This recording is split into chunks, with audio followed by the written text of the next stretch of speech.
I am Carol Jurgensen Sheets, aka Carol the Coach, and I want to talk to you about what does 2018 mean for you?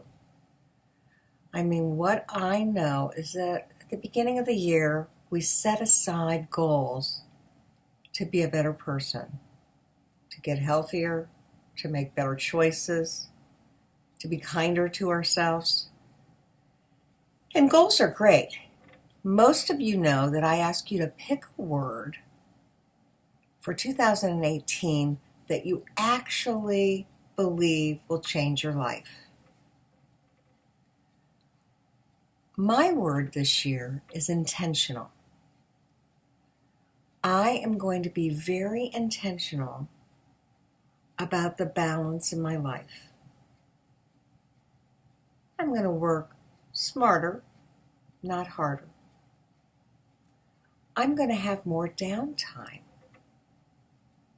I'm not going to let people affect me in a way that would cause me any specific angst. And I'm going to work on a concept called surrender.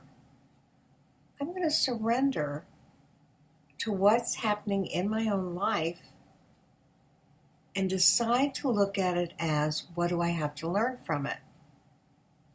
Now, I had a client who came in last week, and he said, Carol, I have been working on my statements of intention, like you told me to, and I wanted to bring them to you, and they were so good that I said, I want to do a video on these. So I'm going to pick some of my favorites, and I want you to think about these statements and ask yourself how you might be able to apply them to your life. All right, here's one. No amount of guilt can change the past, and no amount of anxiety can change the future. Now that goes hand in hand with my live in the moment.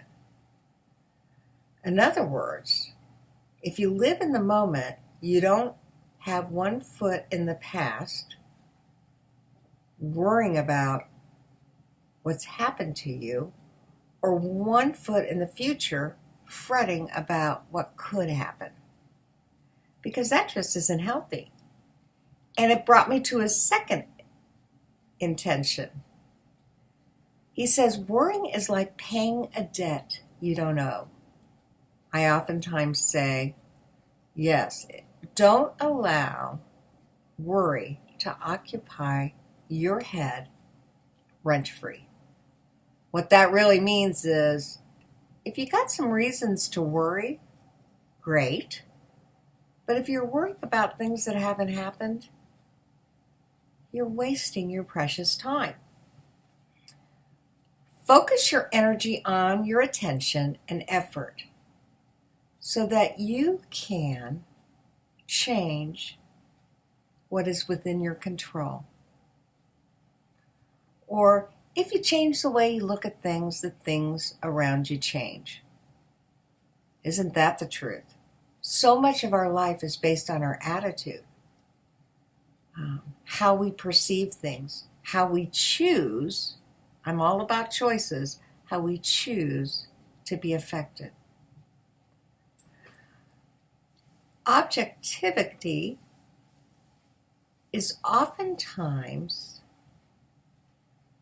the very thing that can help us to evaluate negative and constructive feedback.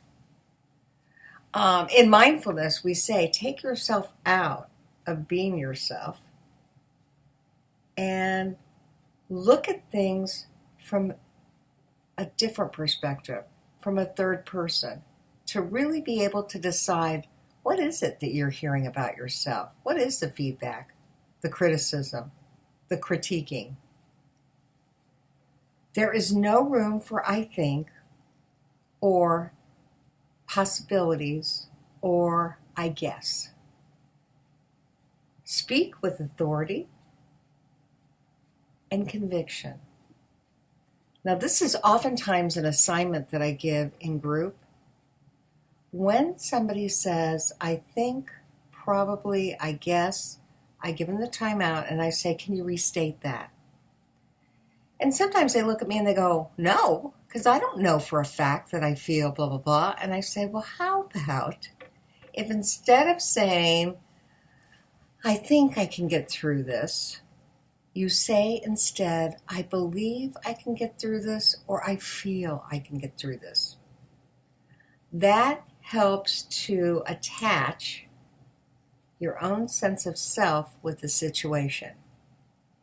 And when you do that, you're more likely to get through things.